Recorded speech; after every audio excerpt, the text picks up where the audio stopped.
एक व्यक्ति प्रतिदिन जंगल जाता था, लकड़ी काटता था और उस कटी हुई लकड़ी को मार्केट में जाकर बेचता था और उस पैसे से अपने घर का खर्च चलाता था।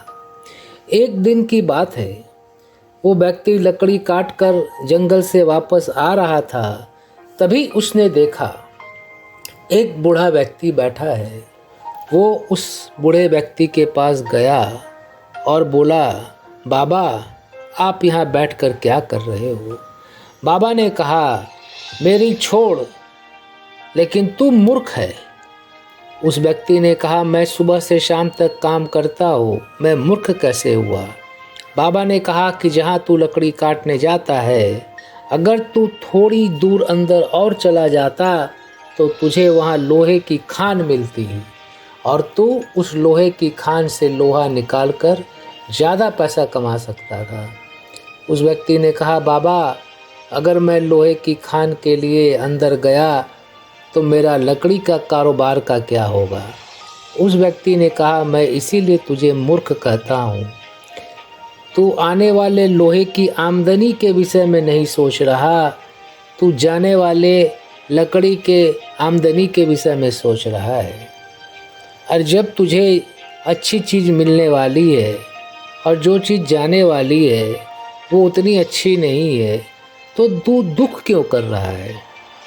वो व्यक्ति समझ गया और अगले दिन लोहे की खान में से लोहा निकाला, ज़्यादा पैसा कमाया और एक सप्ताह तक अपने घर पे आराम से रहा।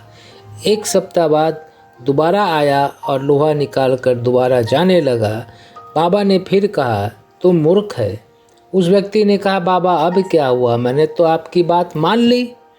बाबा ने कहा, जहाँ तू लोहा निकालने जाता है, अगर तू उससे थोड़ी दूर और अंदर जाएगा तो वहाँ चांदी की खान है और चांदी की खान से तू चांदी कमा सकता है। उस व्यक्ति ने फिर कहा, मैं चांदी लेने गया तो मेरी लोहे की आमदनी का क्या होगा? बाबा ने कहा, तू वही मूर्ख का मूर्ख है। अरे, चांदी की आमदनी के विषय में सोच, ये लोहे की आमदनी के जाने का दुख क्यों मना रहा है? अगले बार वो व्यक्ति गया और चांदी लेकर के आया और उस चांदी को बेचकर 1 महीने तक अपने घर का खर्च आराम से चलाया। अब वो व्यक्ति हर महीने आता, चांदी लेकर जाता और 1 महीने सुखी से रहता। बाबा ने बताया कि बेटा, मैं एक स्कूल में शिक्षक था और मैं बच्चों को समझाता था कि बच्चों, तुम्हारा भविष्य तुम्हारा इंतज़ार कर रहा है। तुम्हें अगर अच्छे स्वास्थ्य का सुख चाहिए तो तुम थोड़ा आगे बढ़ो और अपने नींद के सुख को छोड़ दो। अगर तुम्हें इंजीनियर, डॉक्टर बनने का सुख चाहिए तो पढ़ाई के सुख को पाने के लिए तुम मोबाइल के सुख को छोड़ दो, क्योंकि मोबाइल का सुख सीमित सुख है और पढ़ाई का सुख असीमित सुख है।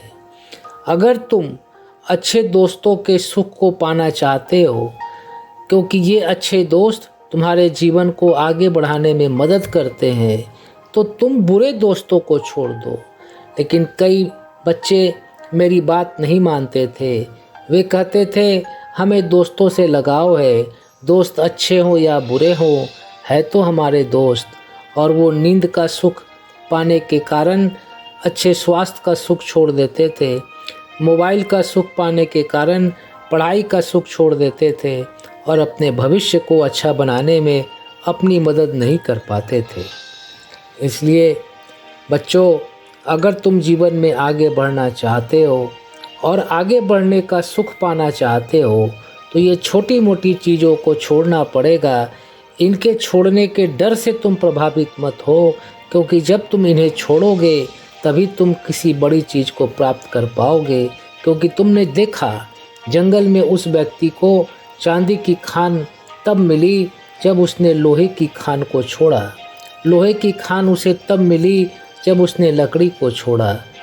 जब उसे लकड़ी छोड़ने पर लोहे की खान और लोहे की खान छोड़ने पर चांदी की खान मिल सकती है, तो तुम्हें भी मोबाइल छोड़ने पर पढ़ाई का सुख, नींद छोड़ने पर अच्छे स्वास्थ्य का सुख, बुरे दोस्तों को छोड़ने पर अच्छे दोस्तों से आगे बढ़ने का सुख मिल सकता है। धन्यवाद।